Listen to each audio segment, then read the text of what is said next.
بسم الله الرحمن الرحيم. أعزائي طلبة المرحلة الخامسة كلية الطب جامعة الكوفة، أرحب بكم اليوم بالمحاضرة الثانية اللي هي ضمن متطلبات Induction Week of Ophthalmology of the Special Senses. معكم دكتور زيد شكر. هاي المحاضرة اللي تتعلق بالدراي اي ديزيزز. حقيقة موضوع الدراي اي ديزيزز موضوع كلش كومن وشيق، وإن شاء الله راح نقدر نوصلكم الأشياء المهمة اللي تغطي الأوبجكتيفز اللي يتعلق بهذا الموضوع. دراي اي حقيقة هو موضوع مثل ما قلت لكم كمان، وهواي حتشوفوا إن شاء الله وتحاولوا. أعتقد راح يصير عندكم فد معلومات كلش واسعة بهذا الموضوع، تقدرون تجاوبون عن استفسارات هواي من أصدقائكم وأهلكم وزملائكم اللي يسألون بهذا الشيء، على اعتبار أنتم إن شاء الله راح تصيرون أطباء وأخذتوا هذا الموضوع، فأكيد راح يساعدكم إلمام كلش واسع به. فالدراي اي occurs when there is أما عندنا inadequate tear production أو عندنا adequate tear production but there is inadequate function.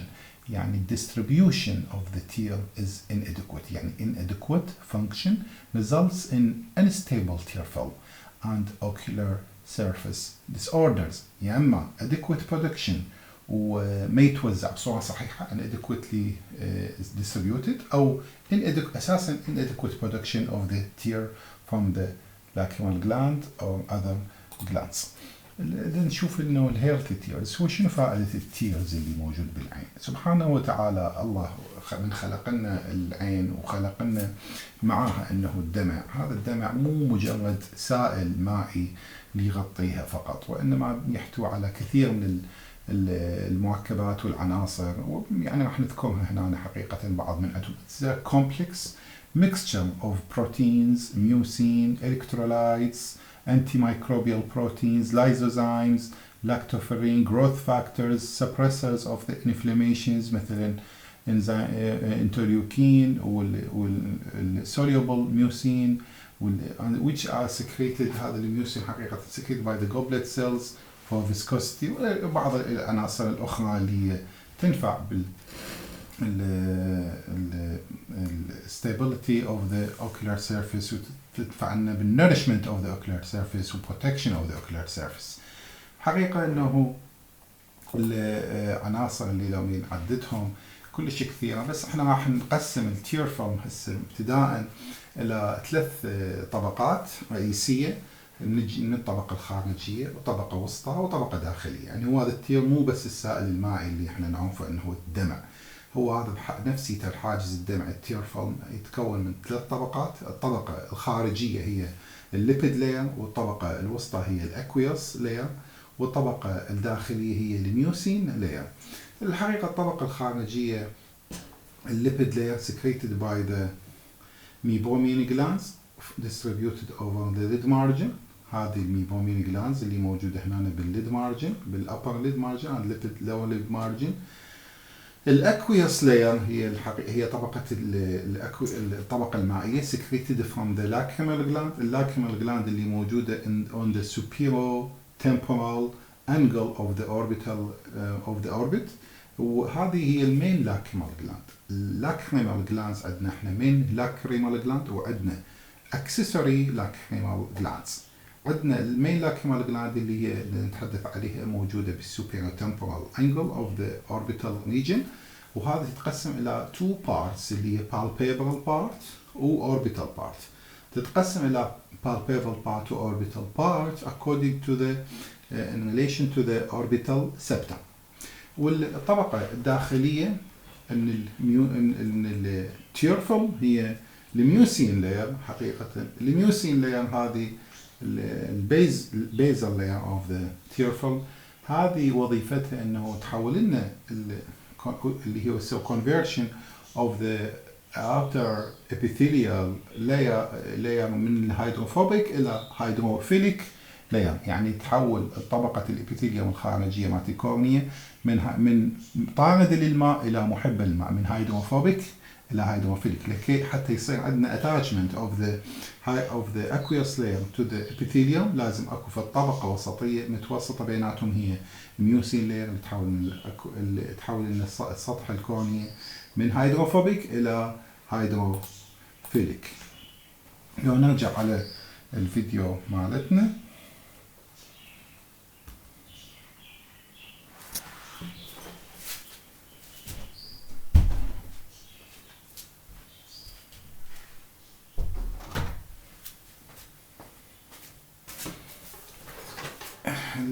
نرجع على هذا الصورة مالت هذا الفيديو مالتنا. خلينا نرجع على التير برودكشن. احنا مثل ما قلنا the tears secreted by the lacrimal glands and spread over the ocular surface, and the drainage of the lacrimal drainage of the tear through the lacrimal canaliculi into the nasolacrimal duct, which is opened in the inferior nasal meatus. The tear film. التير فيلم احنا مثل ما قلنا ثلاث طبقات. نيجي الليبيد لاير اللي هي meibomian gland secretion in the eyelid, which is the outermost surface of the tear film. الثيكنس مالتها بحدود 0.1 مليمتر.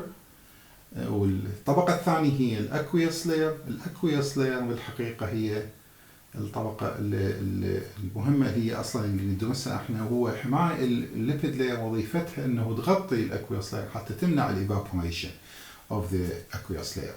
Lacrimal gland secretion هي الأكويوس layer, which is the middle layer. It's about 7 micrometer in thickness. And the last one اللي هي البيزل أو inner one هي mucus layer, the goblets, which is the secretion of the goblet cells of the conjunctiva. Is the innermost layer, and thickness is about 0.2 micrometer. What are the functions of the tear film? The lipid layer prevents the evaporation of the tears and act as a surfactant, allowing the spread of the tear film. إذا نزود الشد السطحي بهالحالة إنه الليبيد layer مو بس تمنع evaporation of the tear of the aqueous layer، وإنما تشتغل as a surfactant, allowing the spread of the tear film. إذا تزود الشد السطحي of the aqueous layer بهالحالة تسوي allow the spreading of the tear film over the ocular surface. احنا لما نقول عندكم كلمة ocular surface معناه بالدرجة الأساس هو outer corneal surface واللمبس. الطبقة الأخرى هو middle aqueous layer. middle aqueous layer هاي الطبقة المائية اللي تنفرز قدام من اللاكريمال gland. هذه provides function مالتها provides oxygen from the atmosphere to the corneal epithelium. شنو ليش اكسجين؟ ليش احنا الاكسجين يجينا؟ ليش ما الكورنيا ما هي جزء من الهيومن بينج، ما هي جزء من الاورجن الاساسي اللي هو الاي؟ ليش الجسم هو مفتقر يعطيها؟ اي طبعا بالحقيقه هو الجسم ما حيعطيها اوكسجينيشن from the circulation, from the systemic circulation، بسبب انه الكورنيا هي الجزء الشفاف outer surface of outer part of the globe of the eye اللي هو transparent part، وهذا اصلا devoid of the blood vessels، لذلك محافظ على شفافيته وديمومة بقائه بعدة آليات وعدة lot of mechanisms. واحدة من عندهم devoid of the blood vessels، فالبلاد فيزلز ما موجودة هنا، لذلك الأكسجينيشن ما راح يجي إلا يجي من outer من الاتموسفير through the aqueous layer. الشيء الآخر اللي موجود بالأكويوس layer هي حقيقة الانتي بكتيريال اكشن، الميدياترز أو الانتي بكتيريال ايجنتس، اللايسوزايمز مثلا، الانترليوكين، الاميونوجلوبولين اي جي اي and لاكتوفيرين. وكذلك وظيفة الأكويوس لاير كذلك مو بس الدولة إنه توفر أكسجين وبيها لايسوزايمز بيها انترليوكين وأنتي بكتيريال أكشن، وإنما كذلك cleanses the eye، يعني it's a washing out of the eye and washes away the foreign particles or the irritants, and they provide a smooth optical surface to the cornea by abolishing the irregularities. مثل ما تعرف يعني إذا أكو أي irregularity بالouter corneal surface التير فورم من يسوي blink أو يسوي distribution over the ocular surface it will abolish any irregularities on the outer corneal surface. The functions of the tear film كذلك عندنا الطبقة الثالثة هي mucin layer. الميوسين layer هي الطبقة الداخلية أو الطبقة العميقة الثالثة من التير film which allows the watery layer أو aqueous layer to adhere to the underlying surface epithelium cells by changing these cells surface from hydrophobic to hydrophilic surface separates evenly over the surface of the eye. يعني هاي الطبقة الخارجية من الطبقة الكورنيا الابيثيليا الخارجية هي أصلا hydrophobic بس by the presence of the mucin layer this will be changed from the hydrophobic to hydrophilic اللي يخلي السيرفس epithelium محب للماء محب للطبقة الوسطى عن طريق الميوسين layer. So what are the factors affecting the tear film? اكو احنا عدة فاكتور كثير من العوامل اللي تأثر على التير فيلم. اول شيء normal composition of the tear film. لازم composition of the tear film مثل ما ذكرنا النسب وذكرنا thickness of each of these layers. Normal composition كلش مهم يعني any excess or decrease in the composition of any of these three components will affect the function of the tear film. Normal lacrimal neural arc normal secretion normal blinking mechanism. شنو normal lacrimal neural arc؟ هذا normal lacrimal neural arc اكو عندنا normal regular secretion او اللي هو البيزل secretion اكو عندنا reflex secretion of the lacrimal gland from any foreign particles from any abrasion from any dryness ده راح يصير عندنا reflex secretion. بس اكو عندنا normal basal secretion واكو عندنا reflex secretion اللي هو يعتمد على lacrimal neural arc واكو normal secretion مثل ما قلنا واكو reflex. كذلك البلينكينج ميكانيزم وكذلك هم تعتمد هذه البلينكينج ميكانيزم تعتمد حتى البلينكينج ميكانيزم على تسوي distribution صحيح هي تسوي distribution of the tear over the ocular surface بس هي هاي هم تتحكم بها عوامل neurological factors كمثلا facial nerve إذا اكو facial palsy ما راح يصير عندنا normal blinking mechanism. بالمناسبة البلينكينج ميكانيزم هي بحدود كل 5 seconds there is one blink. كل every 5 seconds there is one blink. إذن يصير عندنا بحدود 12 بلينك بالدقيقة الواحدة بس بعض الحالات يصير اكو lower number of the blinking action واحد نجي عليهم هسه بحالات مرضية معينة. فالفاكتورز affecting the tear film العامل الثالث قلنا normal composition of the tear film normal lacrimal neural secretion blinking mechanism normal relation. هذه كلش نقطة مهمة وجدا انه اعتقد موضوع كلش سهل انه نفهمها. normal relation between the ocular surface and the lids. normal relation between the ocular surface and the lids. شنو normal relation between the ocular surface and the lids؟ يعني البلينك لما يصير حركة الليد مارجن on the ocular surface on the cornea and the limbus on the outer corneal surface لازم جميع الحواف مالت الليد مارجن ملاصقة لل outer surface of the cornea and the outer ocular surface.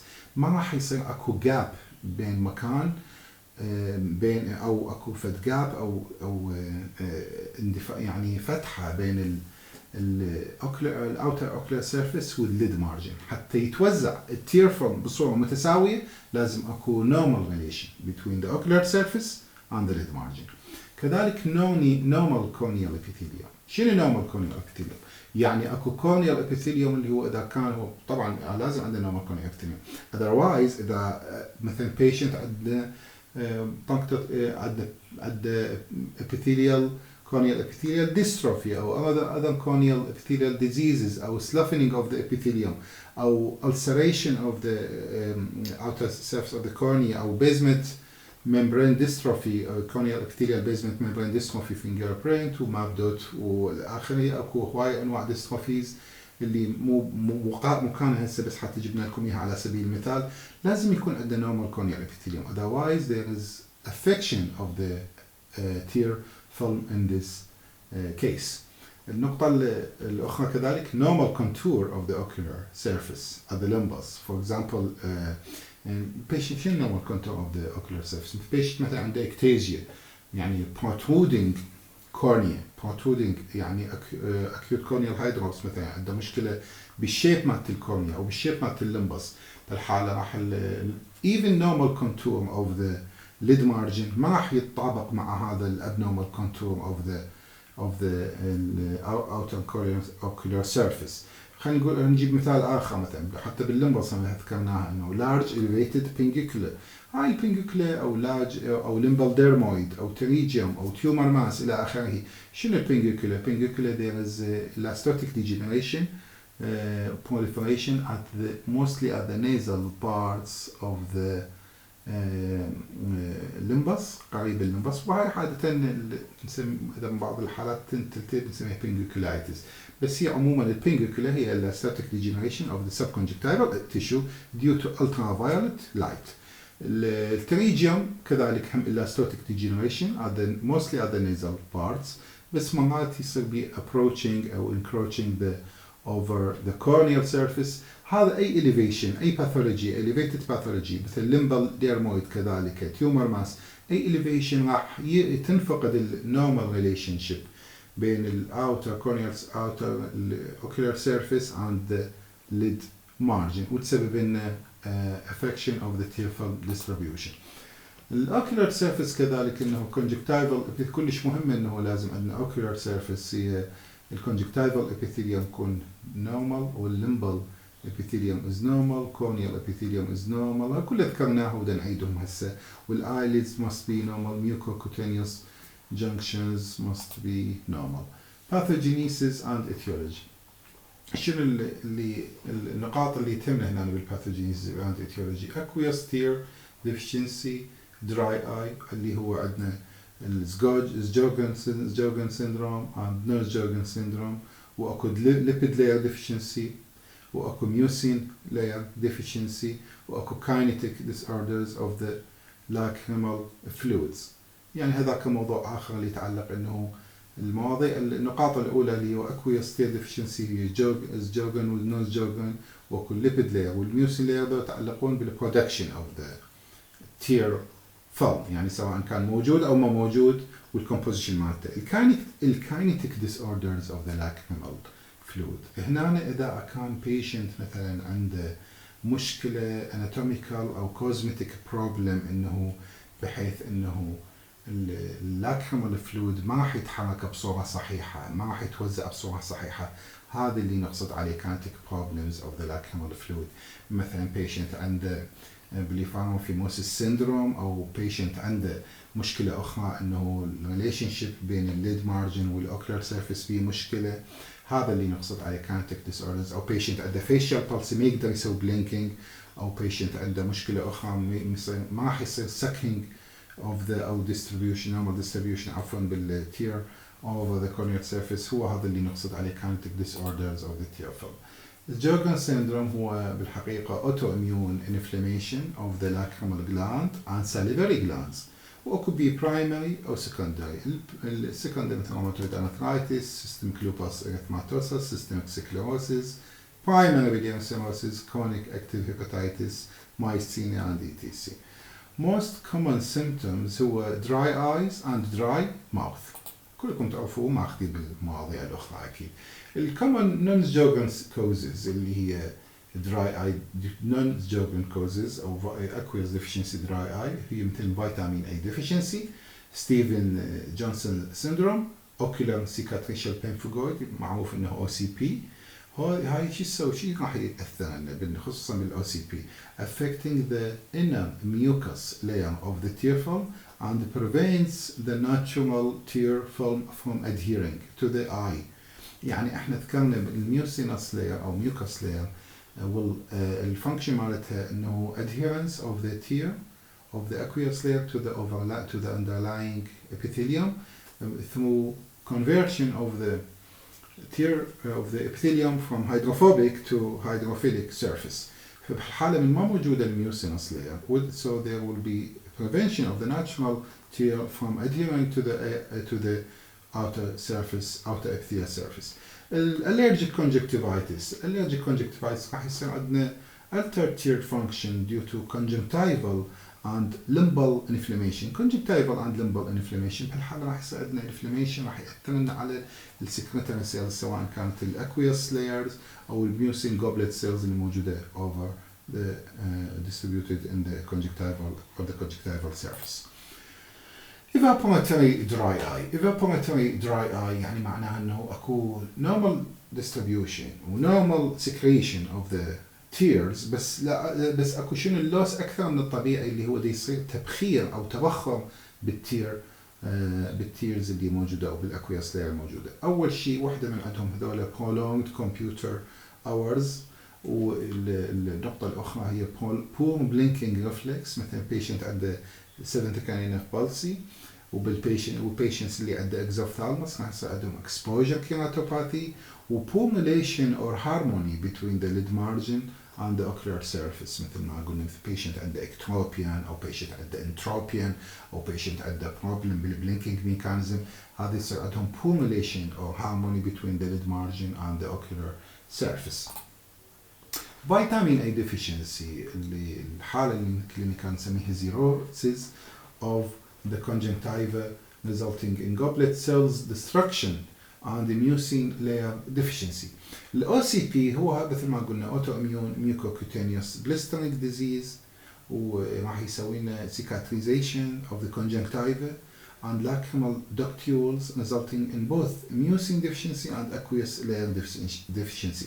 إذن ال OCP مو بس هو صح mucocutaneous blistering disease، بس راح يصير الاوتوميون، هذا الاوتوميون بروسيس راح يصير عنده سيكاتريزيشن، يعني فايبروسيس اوف ذا كونجكتيفا بالحاله جوبلت سيلز ما راح تفرز ميوسين، وكذلك سيكاتريزيشن اوف ذا لاكريمال دكتيولز. اللاكريمال دكتيولز اللي مسؤوله عن النقل، اللي هي كلمه دكتيولز اللي تنقل لنا الاكويس secretion from the lacrimal gland to the outer surface to the ocular surface. إذا لما يصير cicatrization of the lacrimal ductules result in both mucin، بهالحالة راح يصير عندنا aqueous deficiency، واحنا عندنا اصلا مشكلة انه cicatrization of the mucinous of the goblet cells بهالحالة يصير عندنا aqueous and mucin deficiency dry eye. Stevens-Johnson syndrome هذا هم mucocutaneous vesicobullous disease، وهذا يسبب acute vasculitis affecting the conjunctiva and other mucous membranes leading to destruction of the meibomian gland، ويسوي لنا وكذلك conjunctival goblet cells and limbal stem cells. ذكرت لكم قبل شوي واحدة من الأسباب evaporative dry eye computer أو mobile vision syndrome. A variety of vision related to symptoms that may be aggravated by regular use of the computer or mobile phone for 2 or more hours a day، واللي راح تسبب لنا انه total gazing on the computer screen. بهالحالة راح يصير عندنا evaporative dry eye بسبب انه poor blinking mechanism او decreased blinking frequency between the، مثل ما قلنا هنا blinking mechanism هي بحدود 1 blink per 5 seconds. بهالحالة من البيشنت يطالع او يركز على شاشات الكمبيوتر او على الموبايل لساعات طويلة أكثر من 2 ساعات باليوم، راح يصير عنده computer vision syndrome or mobile vision syndrome. Reduced blinking leading to reduction in the spreading of the tears. So the result is dryness of the ocular surface, blurring of vision, red eye, watering and asynopia. شنو asynopia؟ Assynopic symptoms أو asynopia هي نوع من الهيديك أو الأوكيولار pain due to inability أو due to using of his vision أو her vision. مثلا واحد من يبغى يقرأ مطالعة كتاب أو فشي يقرأ كتاب أو يقرأ على الكمبيوتر مثلا أو على الموبايل كتاب PDF أو يطالع فد يعني فد تقرير معين، راح يصير عنده فد نوع من الأوكيولار بين نسميه asynoptic eye pain أو stenotic symptom. Allergic conjunctivitis and vernal keratoconjunctivitis.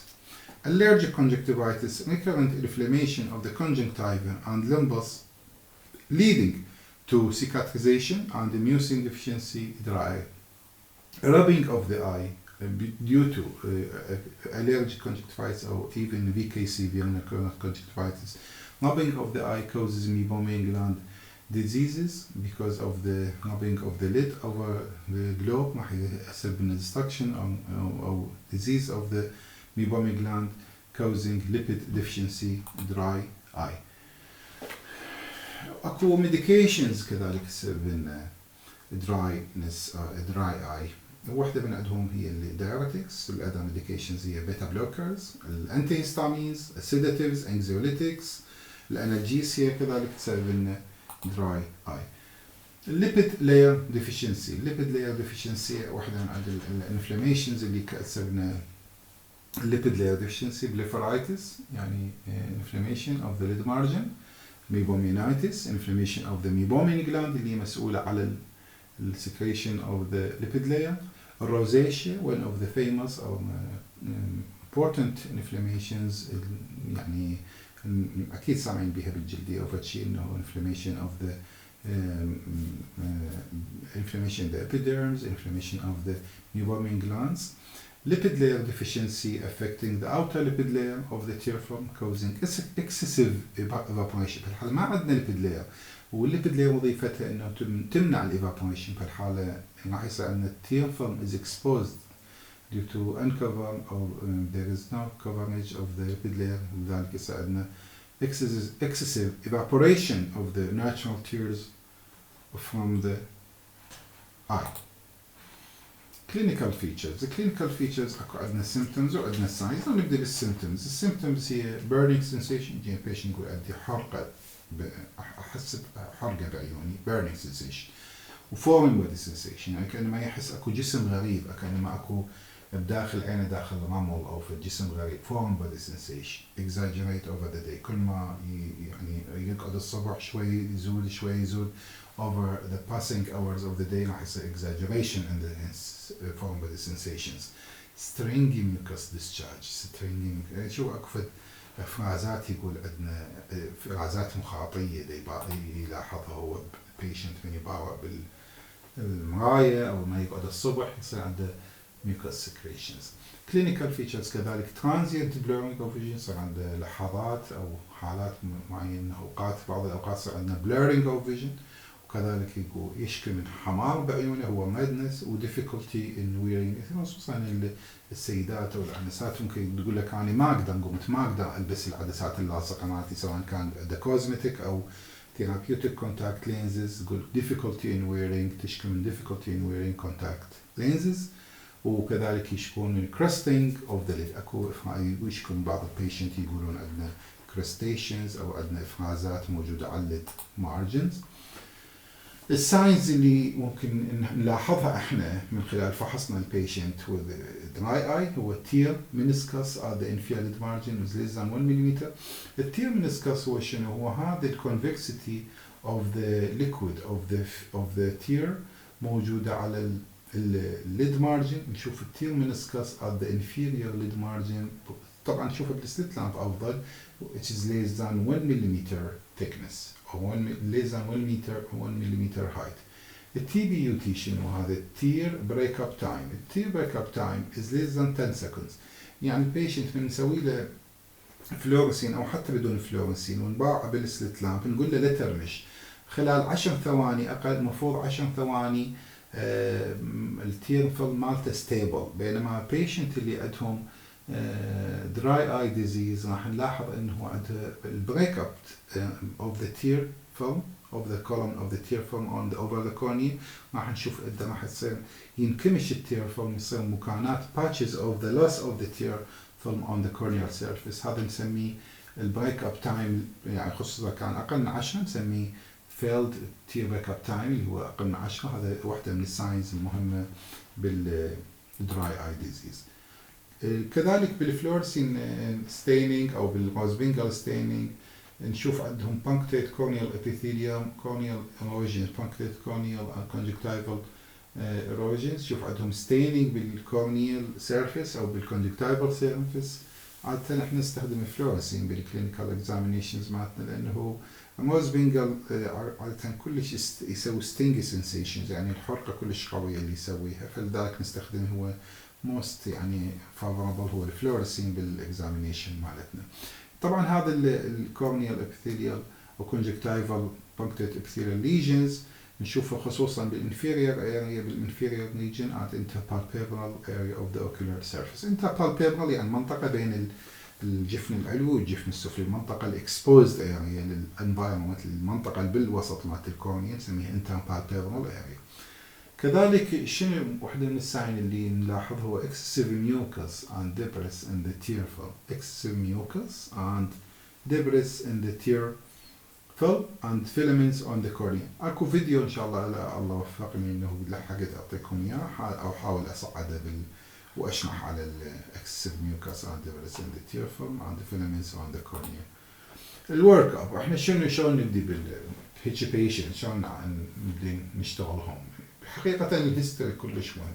patient, occupation, age of the patient إذا كان عنده ياخذ بعض العلاجات medical disease، إذا كان age of the feet مثلا menopause أو women، إذا كان patient عنده مشاكل أخرى مثلا liver cirrhosis، إذا كان عنده patient عنده مشاكل أخرى مثلا عنده أمراض جلدية، حتى نتابع إنه نشوف إذا أكو history أو hospital أو exposing factors for this. إذا نجي دور ويا الهيستوري هم نشوف نسوي external examination, slit lamp examination with the fluorescein staining to examine the TBUT اللي هو tear breakup time، و examination of the conjunctival and corneal surface. الشيرمر تيست هم كذلك نسوي. هو الشيرمر تيست شنو هو؟ حقيقة عبارة عن filter paper placed at the angle أو at the junction between the middle and lateral third of the lower lid on each eye for 5 minutes. Normally بحدود 15 ملم يصير wetting خلال 5 دقائق، بحدود 15 ملم wetting through this 5 minutes of this paper of the filter paper. هذا نسميه normal which is normal. هذا يعكس لنا البيزل and reflex corneal aqueous secretion. بس هذا الشيرمر 1. الشيرمر 2 شنو؟ الشيرمر 2 نسوي انستيزيا، نعطي ليدوكاين او زيلوكاين on the ocular surface. بالحالة راح نسوي block of the neural arc of the lacrimal neural arc. بهالحالة راح يصعدنا بس البيزل سكريشن يضل هو، ما راح يصعدنا الرفلكس سكريشن. البيزل سكريشن يضل ينفرز. بهالحالة هم نخليه for 5 minutes. طبعا إذا كان عندنا الشيرمر بالشيرمر 2 إذا كان 5 ملم or less which is abnormal لازم أكثر من 5 ملم، بينما البيزل and reflex secretion must be 15 ملم and more يعتبر normal، بينما بالبيزل secretion حدود 5 ملم or less is abnormal. طبعا هو خلال 5 دقائق. التريتمنت of the dry eye كلش الموضوع سهل إذا كان العلاج، إذا كان التشخيص مبكر، وبنفس الوقت كلش الموضوع حقيقة صعب ومو بسهل إنه نعالج ومو مسيطر عليه بسهولة إذا كان موضوع متفاقم وصاير البيشنت داخل vicious circle، إذا صار عنده cicatrization، إذا صار عنده موس يعني stem cell deficiency، إذا صار عنده problem بالocular surface بالepithelial surface، إذا صار عنده severe dryness يعني داخل بدوامة أو حلقة مفرطة. فلذلك إنه التشخيص المبكر كلش مهم، راح يعطينا نتائج كلش إيجابية وسهلة. التريتمنت increase the tear film volume by artificial tears مثل carboxymethyl cellulose. وأكو الحالة الأخرى ممكن نسوي فد يعني surgical intervention بسيط و temporary insertion of punctal plugs. نغلق ال upper and lower puncti by silicone plugs وهي temporary for 2 to 3 months will be dissolved spontaneously أو will extrude يعني توقع وحدي خلال 2 أو 3 شهور، مرات عم نوخرها حسب الحالات. التريتمنت improve the lubrication by artificial tear substitutes يعني معوضات الدمع. and break the sticky mucus trays by N-acetyl cysteine. إذا كان mucus trays أو filamentary keratitis يعني corneal filaments نوخرهم أو نزيلهم أما مانوالي أو نخلي N-acetyl cysteine هاي حتى تذوب لنا الميوكس trays. كذلك improve the corneal epithelium in severe dry eye disease by artificial tear substitute in gel form. هذا إذا كان severe dry eye نستخدم gel form gel like أو اللي هو gel form of tear substitute لأن هذا بقاء أكثر من الأكويس artificial tears. هذا الجل حتى يفورم with pad and sometimes with bandaging of the eye حتى نقلل evaporation. كذلك نخلي الجل more available on the corneal surface. استخدام الباندج contact lens كذلك يفيدنا. الامنيوتيك membrane transplant sometimes is beneficial in severe cases, and limbal stem cell transplantation in case of limbal stem cell failure or limbal stem cell deficiency, which is regarded as severe case after cicatrization after severe inflammation. Reduction of evaporation. Reduction of evaporation شو نسوي يعني protective glasses. نخلي البيشنت يقول لازم نستخدم protective glass حتى ليس يتعرض إلى تيارات windy atmosphere، لا يتعرض إلى تيارات dry atmosphere. reduce room temperature with the humidifier. نخلي يعني الروم تمبرتشر ما نستخدم 24 أو 25 درجة الحرارة مالت المدفئ أو فد شيء. نستخدم درجة الحرارة نقلل درجة الحرارة شوي إلى درجات 21 أو 20 ممكن.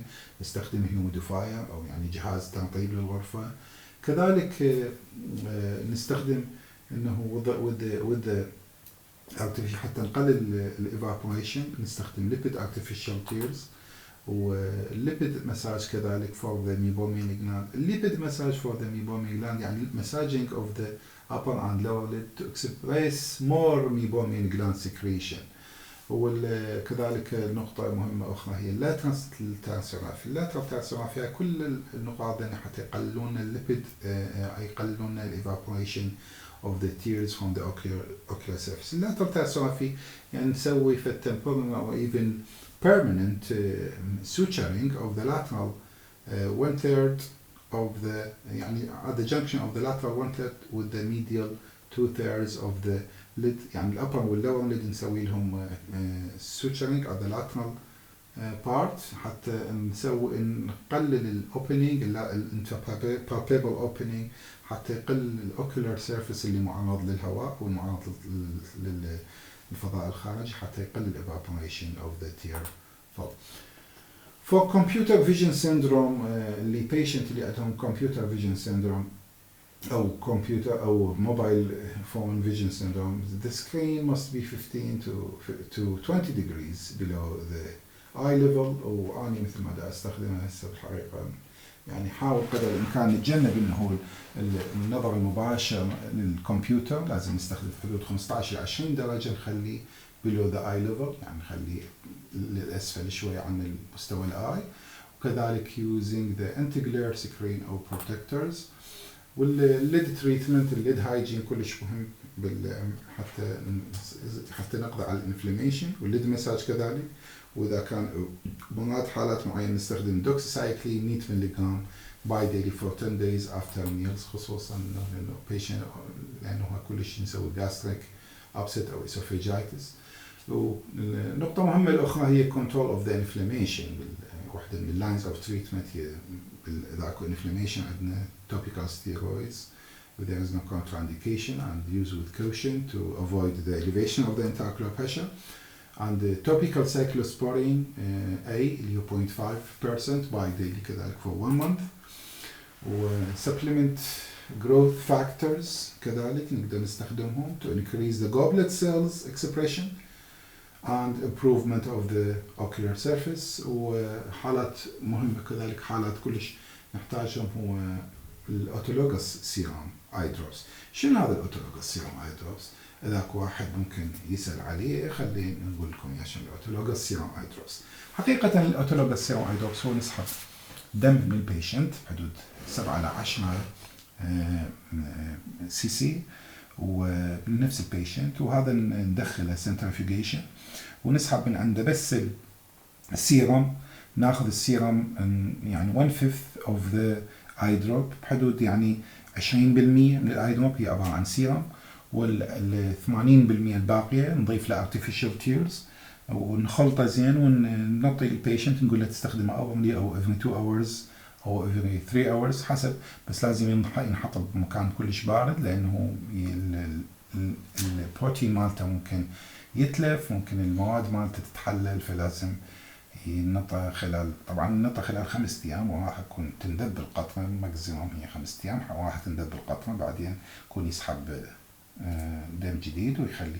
بالمناسبة هذه الأوتولوجس سيروم اي دروبس ما تقدر تعطي البيشنت آخر، تعطي لازم نفس البيشنت، يعني كل واحد يسحب من الدم مالته ونخلي سنترفيوج ونعطي اي دروبس خاصة بهذا البيشنت نفسيته.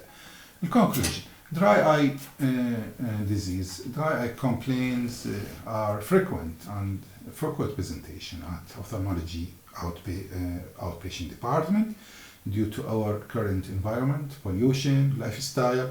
The dry eye disease management is simple if diagnosed early, but tedious and difficult as the severity of the dry eye increased. Any patient complain of any of red eye, grittiness, foreign body sensation, photophobia, along with the predisposing factors, should be referred to ophthalmology department or outpatient department of ophthalmology for further management. Thank you for listening, and I hope you enjoyed with my lectures.